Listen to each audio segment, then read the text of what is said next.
Marie, here's a copy of that 38-page report. We had a chance to hear today from the strike force director, Barbara Buckley. She's the former Assembly Speaker, as well as DETR Director Alyssa Cafarana. They say that the strike force has identified and corrected a number of problems that were delaying unemployment and PUA benefits, and they also want to make sure that DETR can handle a similar crisis in the future. December 31st, 1.5 million claims were filed. Strikeforce Chair Barbara Buckley on the overwhelming number of jobless claims filed in Nevada because of COVID-19 related shutdowns. And that deluge quickly highlighted the need to update DETR's computer system to process standard unemployment payments. As a result, a decision was made early on to outsource the PUA computer system, which brought its own set of challenges. And according to DETR Director Alyssa Cafarana, a computer upgrade is coming. The governor's budget does include some funds to invest in computer programmers, software and hardware that we need to take immediate action to stabilize our computer systems in a way that will allow us to speed up processing and increase the system security as we face these ongoing attacks.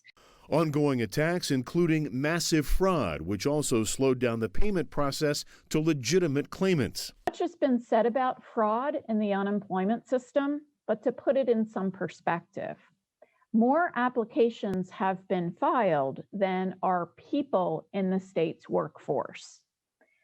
That means hundreds of thousands of fraudulent claims. Still, even though Buckley says the remaining PUA backlog should be completely resolved by February 7th, some continue to reach out to News 3. I've been literally hanging on since March, which it's almost going on a year now, that I have not heard word one from DETR or PUA except for either call us or you're ineligible. Buckley says it won't be long before every case has been addressed. Our hope by that February deadline is that every PUA case in the backlog will have a determination. Good evening. Symone Sanders is the Vice President's chief spokesperson and a senior advisor. The backdrop to my conversation is a city still reeling economically from COVID-19. No metro area has been hit harder or hammered more. So Las Vegas has been extremely hard hit by this pandemic. To us, that's obvious. To Symone Sanders, it's all the more reason Washington has to act fast. In December, after talks that dragged on months, lawmakers finally passed a $900 billion relief measure.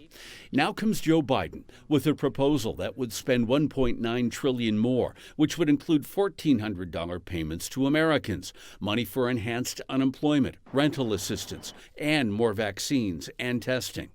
Republicans say the price tag's too much.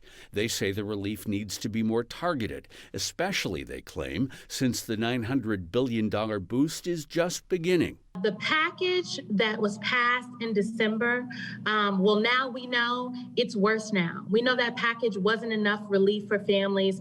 Democrats say the problem here is not spending too much. They say it's spending too little, which could dig a deeper hole for America to climb out of.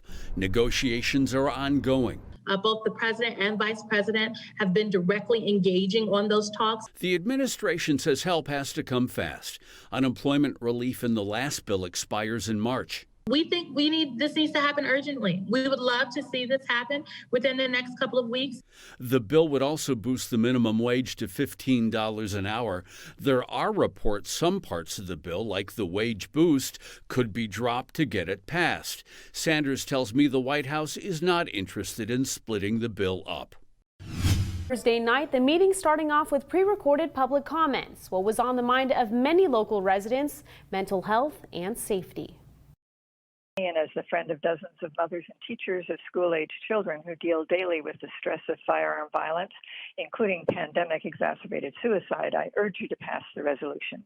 This led to heated debate among trustees about a letter Superintendent Dr. Jesus Jara wanted to send to parents and guardians explaining the importance of secure gun storage. The signed letter would not be required for registration. CCSD Board of Trustees President Linda Cavazos pushed for the letter at a time when Superintendent Jara has been taking the national stage to talk about student suicide within the district.